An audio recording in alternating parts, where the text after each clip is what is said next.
In today's video, I'm going to talk about my 2019 Kona electric ownership experience and warranty claims thus far. I want to be clear that I'm not a professional mechanic, so if you do anything from my videos, it's at your own risk. I'm at about 109,000 kilometers on the vehicle now. Back when the car had, I think, roughly 30,000 kilometers on it, I was having an issue with the Wheel of Fortune noise, as people call it, sort of a kind of sound while decelerating. That was basically the reduction gear that needed to be replaced, but they replaced the reduction gear and the traction motor. Okay, so now I'm at about 110,000 kilometers, but at about 90,000 kilometers, I started hearing a bit of sort of, not the same noise, but a bit of a ticking noise. So as I was letting off of the accelerator pedal, I would hear sort of like a sort of sound, right? So just a ticking kind of sound, not a like the previous pretty major failure that happened all of a sudden. And so this ticking sound, they replace the, let's see, the reduction gear first, and it kept happening. And then they replaced the traction motor, and it kept happening. So that was in November 2025 that I went in to get it checked out. It had been doing it for maybe a couple months before I finally decided to go get and check it out.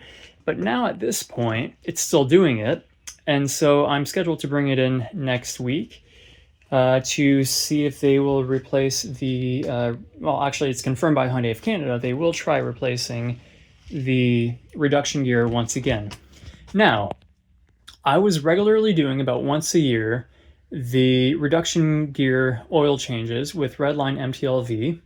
I've been told now that it is best to do that when the car, right after getting the reduction gear changed, okay? But I did it about a year after the first time. The thing is, I was hearing right after the reduction gear and traction motor were changed, both times, I was still hearing that ticking sound immediately after. And the service technician told me that there's a possibility that it's just a faulty reduction gear that was put in.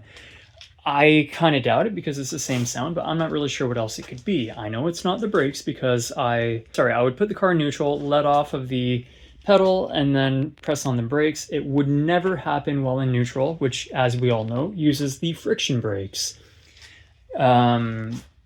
Otherwise, it's just using the reduction gear and the regenerative braking when braking, whether you're on level 1, level 2, level 3, or level 0 regen, until, you know, unless you're braking very, very hard. I also know this because I recently changed my brake pads, and you know, no difference in the sound at all. Shifting to neutral, hear nothing, everything's great. But yeah, so that's kind of where I'm at right now. All that being said, everything has been done under the Hyundai 8-year, I believe it's 160,000 kilometer drivetrain warranty. So I've been very happy with the warranty. I rarely had to do anything for this vehicle. I mean, I do my own brake service. I swap my tires over. I do that after winter time. And once a year I do go in just to have them do sort of the multi-point inspection, and so that they could put my winter tires on. And yeah, so that falls once a year. And then all of the other stuff I've been doing myself. I haven't changed the coolant yet because it has been changed when the battery, and then, you know, I imagine when the motor was changed as well. The coolant had gone down a few times, but they topped it up and it hasn't gone back down since. So it's still sitting between the minimum and the maximum right now.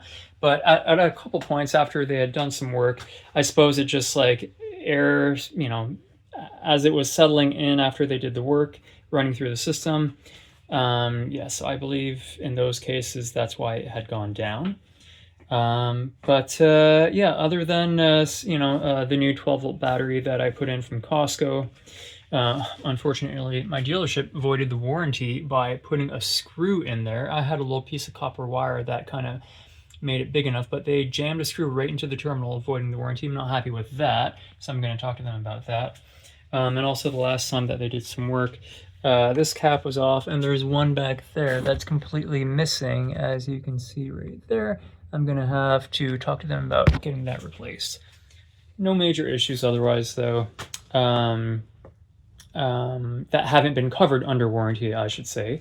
The fan inside the vehicle, which is in the passenger footwell, that would be the blower motor, which lives under the passenger footwell, was doing a high-pitched, awful, just squeaky, screechy kind of sound.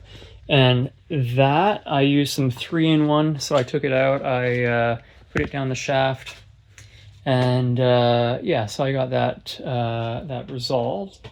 That's just a minor thing. It was more of an annoyance than anything. I think it's been pretty good. Dirt cheap to run. I live in Ontario, and I use ultra low overnight hydro rates.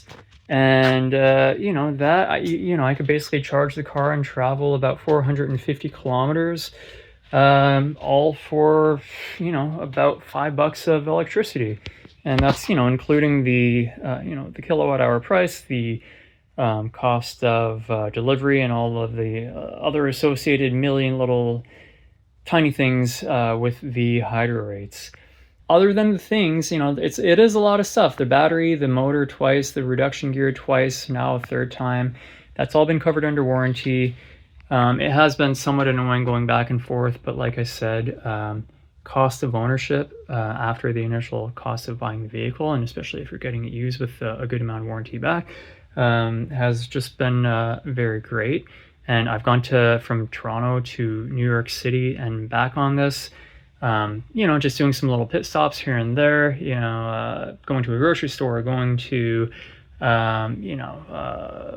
just basically charging for 20, 30 minutes, planning out the next section of the route and getting back in the car, having a little bit of food, that kind of stuff on those breaks. I don't think I was ever stopped for more than about half an hour.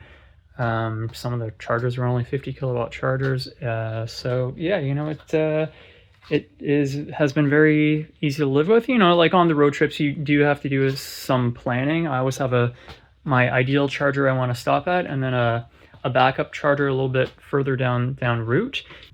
That is my little update regarding the 2019 Hyundai Kona EV.